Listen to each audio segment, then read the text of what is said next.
South Africa में एक ऐसी अनोखी कहानी घटी जो हमें ह्यूमंस और एनिमल्स के बीच में एम्पैथी, ट्रस्ट के एक स्ट्रॉन्ग बॉन्ड के बारे में बताती है। ये कहानी लॉरेंस एंथोनी की है, जिन्हें द एलिफेंट विस्परर नाम से भी जाना जाता है, और साथ में उन जंगली हाथियों की जिन्हें लॉरेंस ने मरने से बचाया था। उनका जो ये एनिमल्स के साथ बॉन्ड था, वो कहानी एक मिसाल बन गई जो ह्यूमंस और एनिमल्स के बीच में इनक्रेडिबल बॉन्ड को दर्शाती है। 1999 के शुरुआती दिनों में साउथ अफ्रीका में एक वाइल्ड एलिफेंट का झुंड खतरे में था। ये हाथी बहुत एग्रेसिवली बिहेव कर रहे थे, जैसे अपने आसपास की फसल को डिस्ट्रॉय कर देते और हर जगह से भाग जाते जहां उन्हें रखा जाता था, और इंसानों को देखते ही उन पर अटैक करने लगते। उन्होंने इतना आतंक मचा दिया था कि लोगों के पास उनको मारने के अलावा और कोई रास्ता नहीं बचा था। फिर एक दिन लॉरेंस के पास अथॉरिटीज का कॉल आता है और उनसे पूछा जाता है कि वह इन वाइल्ड एलिफेंट्स के बारे में कुछ कर सकते हैं। लॉरेंस एंथोनी का जन्म 17 सितंबर 1950 में जोहान्सबर्ग में हुआ था। उन्हें छोटी सी उम्र से ही नेचर और एनिमल से बहुत प्यार था। उन्होंने वाइल्ड लाइफ एनिमल्स की सेफ्टी और कंजर्वेशन को प्रमोट करने के लिए तुला तुला रिजर्व नाम का एक वाइल्ड लाइफ रिजर्व स्टार्ट किया था। जब उन्होंने परेशान हाथियों के बारे में सुना तो उन्होंने सोचा कि उन हाथियों की मदद करनी चाहिए। अपने अनोखे और दयालु तरीके के लिए जाने जाने वाले एंथोनी ये नहीं चाहते थे कि इतने सारे वाइल्ड एलिफेंट्स को मार दिया जाए। लोग एंथोनी को उनके बोल्ड कंजर्वेशन इनिशिएटिव्स के लिए जानते थे, जैसे कि 2003 में इराक के इन्वेजन के दौरान बगदाद जू को रेस्क्यू करना और साउथ सुडान की लॉर्ड रेजिस्टेंस आर्मी के साथ नेगोशिएट करना ताकि एंडेंजर्ड स्पीशीज जैसे नॉर्दर्न व्हाइट राइनोस को बचाया जा सके। शुरुआत में एंथोनी ने वाइल्ड एलिफेंट्स को अपने रिजर्व में रखने का नहीं सोचा था, लेकिन जब उनके पास कोई होप नहीं बची तब उन्होंने डिसाइड किया कि वो हाथियों को अपने साथ ले जाएंगे। उन्होंने ये महसूस किया कि हाथियों को एक अच्छे घर की जरूरत है और अगर वो उन्हें अपने साथ नहीं ले गए तो लोकल अथॉरिटीज हाथियों को मार देगी। जब अथॉरिटीज ने उनसे पूछा कि क्या आप इन जंगली हाथियों को अपने साथ ले जा सकते हैं, तो उन्होंने तुरंत कहा हाँ जरूर। अपने साथियों के मारे जाने और बार बार देश के दूसरे हिस्सों में शिफ्ट होने के कारण हाथी काफी गुस्सा और परेशान थे। उनकी ग्रुप की लीडर नाना, जो कि एक फीमेल एलिफेंट थी, ह्यूमंस पर बिल्कुल ट्रस्ट नहीं करती थी। बचपन से ही उसके पास शिकारियों और अपने घर को खोने के बुरे एक्सपीरियंसेस थे। तो जब हाथियों को पहली बार तुला तुला रिजर्व लाया गया तो वो काफी एग्रेसिव थे। जिस दिन हाथियों को रिजर्व में लाया जा रहा था उस दिन बारिश हो रही थी और जो कुछ भी गलत हो सकता था सब गलत हुआ। बिजली ना होने के कारण इलेक्ट्रिक फेंसिंग काम नहीं कर रही थी और हाथियों ने भी परेशान करना शुरू कर दिया। लॉरेंस एंथोनी और उनकी टीम पागलों की तरह सब कुछ तैयार करने में लगी हुई थी। उन्होंने हाथियों को अथॉरिटीज द्वारा बताए गए प्रोटोकॉल के मुताबिक इलेक्ट्रिक फेंस में रखा था, लेकिन अगले ही दिन सुबह 5:30 बजे हाथी फेंस तोड़कर भाग गए। वो वापस अपने घर की ओर जा रहे थे। इसके बाद एक नया ड्रामा शुरू हो गया जो अगले कुछ घंटों तक चला। तुरंत ही लॉरेंस ने उन्हें वापस लाने के लिए हेलीकॉप्टर अरेंज किया और जो कुछ पॉसिबल था वो सब कुछ किया। पर उनकी समस्या सिर्फ हाथियों के भागने की नहीं थी, बल्कि जैसे ये बात आग की तरह फैली तो देश के कोने कोनों में से शिकारी हाथियों को शिकार करने के लिए वहां पहुंचने लगे। लॉरेंस को उस समय दुनिया भर से काफी कॉल आ रहे थे, जिसमें उन्हें हाथियों के बदले कुछ चाइनीज जूस तो काफी पैसा देने के लिए रेडी थे। उन्हें उस वक्त पैसे की सख्त जरूरत भी थी, क्योंकि उनका तुला तुला रिजर्व से इतना पैसा जनरेट नहीं हो रहा था। उनकी पत्नी फ्रांसिस लॉज और रेस्टोरेंट चला रही थी और लॉरेंस अपने रिजर्व और अपने घर डरबन के बीच आना जाना करते थे। उनकी जगह कोई और होता तो अच्छी खासी मोटी रकम लेकर इस परेशानी से दूर हो सकता था, लेकिन यही उनका असली कैरेक्टर दिखा। उन्होंने पैसे लेने से मना कर दिया और डिसाइड किया कि वो उन हाथियों को वापस अपने रिजर्व ही लाएंगे। बाद में वो हाथियों को वापस लाने में कामयाब भी रहे। लेकिन फिर एक रात लॉरेंस को रिजर्व में अपने घर के बाहर एक आवाज सुनाई दी। हाथियों ने फिर से इलेक्ट्रिक फेंस तोड़ दी थी और वह भागने लगे थे, लेकिन इस बार पैनिक करने की जगह लॉरेंस शांत मन से हाथियों की तरफ बढ़े और उन्होंने हाथियों को रुकने के लिए कहा। हैरानी की बात तो ये थी कि नाना और उनके झुंड ने लॉरेंस की बात मान ली। अब लॉरेंस ने ठान लिया था कि वह हार नहीं मानेंगे। उन्होंने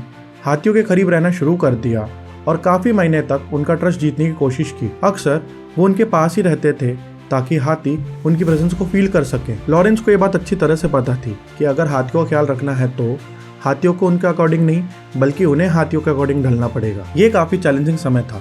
लगभग 3 हफ्तों तक हाथी और उनके बीच वॉलेंट इंटरेक्शंस होते रहे। हाथी आसपास के लोग काफी एग्रेसिव थे और उनके बीच का टेंशन आसानी से देखा जा सकता था। उस समय लॉरेंस ने अपने सबसे ज्यादा ध्यान नाना पर लगाया, क्योंकि उन्हें पता था कि अगर नाना मान गई तो बाकी सारे हाथी भी मान जाएंगे। वो दिन भर हाथियों के साथ ही रहते, उनके लिए गाना गाते, उनको खाना देते और अपनी बॉडी लैंग्वेज का इस्तेमाल कर हाथियों से बात करने की कोशिश करते और रात को अपनी जीप में ही सो जाते ताकि वो हाथियों के साथ एक स्ट्रॉन्ग बॉन्ड बना सकें। लेकिन समय के साथ चीजें इतनी आसानी से बदलते हुए नहीं दिख रही थी और कभी कभी हाथी एग्रेसिव हो जाते थे। 3 हफ्तों की लगातार कोशिश करने के बाद भी कुछ बदलाव नहीं दिख रहा था। फिर एक सुबह सब कुछ बदल गया।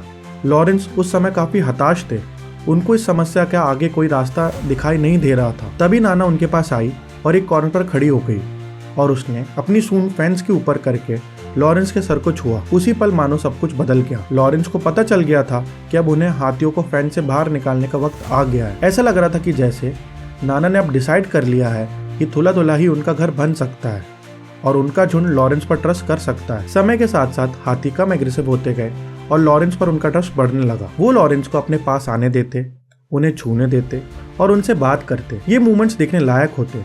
लोग इसे देखकर काफी हैरान हो जाते थे। लॉरेंस के पेशेंस और उनके डेडिकेशन ने एक डेंजरस सिचुएशन को भी हारमोनी में बदल दिया। इस अमेजिंग ट्रांसफॉर्मेशन को देखकर लोग लॉरेंस को एलिफेंट विस्परर कहकर बुलाने लगे। लेकिन लॉरेंस को एलिफेंट लिसनर सुनना ज्यादा पसंद था। वो अक्सर अपनी वाइफ से कहते कि मेरे पास कोई स्पेशल टैलेंट नहीं है। हाथी मुझसे बात करना चाहते हैं तो मैं सुन लेता हूँ, अगर वो नहीं करना चाहते तो मैं उन्हें परेशान नहीं करता, मैं बस उनकी बातें सुनता हूँ। भले ही उनके पास वाइल्ड एलिफेंट्स के बारे में पहले से नॉलेज नहीं थी, पर उन्होंने रात दिन उनके साथ रहकर उनके बारे में काफी कुछ जान लिया था और सबसे इम्पोर्टेंट उनका ट्रस्ट जीत लिया था, जो कि काफी इनक्रेडिबल बात थी। उन्होंने हाथियों के साथ ट्रस्ट और रिस्पेक्ट का एक गहरा रिश्ता बनाया, जिसके कारण हाथियों ने भागना बंद कर दिया और थुला थुला रिजर्व को ही अपना घर बना लिया। कुछ सालों बाद हाथियों का झुंड 7 से बढ़कर 21 तक हो गया और रिजर्व की प्रॉपर्टी भी डबल हो गई। इन चेंजेस के बावजूद भी लॉरेंस और वाइल्ड एलिफेंट्स के बीच जो रिश्ता था वो बरकरार रहा। जब भी लॉरेंस अपनी बिजनेस ट्रिप से वापस आते तो हाथी रिजर्व में बने उनके घर के बाहर आ जाते, मानो जैसे वो उनका स्वागत कर रहे हों। लॉरेंस और हाथियों के बीच अटूट रिश्ता काफी आसानी से देखा जा सकता था और उनके कुछ पल तो देखने लायक होते थे। समय काफी अच्छा बीत रहा था, लेकिन 2 मार्च 2012 को लॉरेंस एंथोनी को अनएक्सपेक्टेड हार्ट अटैक आया और 61 की एज में उनकी डेथ हो गई। उनकी डेथ से पूरी कंजर्वेशन कम्युनिटी को काफी बड़ा झटका लगा और सबने उन्हें ट्रिब्यूट दिया। लेकिन सबसे इनक्रेडिबल ट्रिब्यूट तो उन हाथियों ने दिया जिनको उन्होंने बचाया था। उनकी डेथ के बाद हाथी थुला थुला रिजर्व के घने जंगलों से 12 घंटे का रास्ता ट्रैवल करके लॉरेंस के घर पहुंच गए और वहां 2 दिन तक रहे। ये पूरा दृश्य लॉरेंस के परिवार और उनके दोस्तों ने देखा, जैसे हाथी भी उनके शोक में आए हों। ये हमें दिखाता है कि हाथियों की इमोशनल इंटेलिजेंस भी कितनी गहरी होती है। ये कहना मुश्किल है कि हाथियों को कैसे पता चला कि लॉरेंस की डेथ हो गई है, लेकिन रिसर्च से साबित हुआ है कि हाथी भी शोक मनाते हैं और ये बिहेवियर जंगली हाथियों और कैद में रखे गए हाथियों दोनों में देखा गया है। ऐसा देखा गया है कि हाथी अपने रिलेटिव्स की मौत पर शोक मनाते हैं, चाहे वो एक बच्चा हो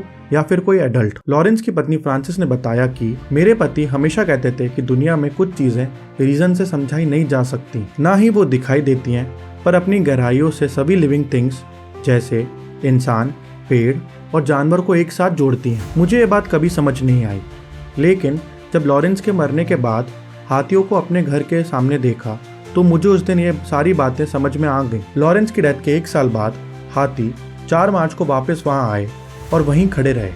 फिर अगले साल भी आए और उसके अगले साल भी वापस आए। ऐसा लग रहा था कि जैसे वो अपने झुंड के किसी सदस्य के जाने का शोक मना रहे हों। वो ये सब कैसे जानते थे, किसने उन्हें भेजा और इसका मतलब क्या था? खैर, कुछ चीजें इस दुनिया में ह्यूमन अंडरस्टैंडिंग के परे हैं, जिन्हें कोई रीजन एक्सप्लेन नहीं कर सकता। कुछ चीजें ऐसी हैं जो आंखों से नजर नहीं आती, लेकिन हम उन्हें अपने दिल में महसूस कर सकते हैं।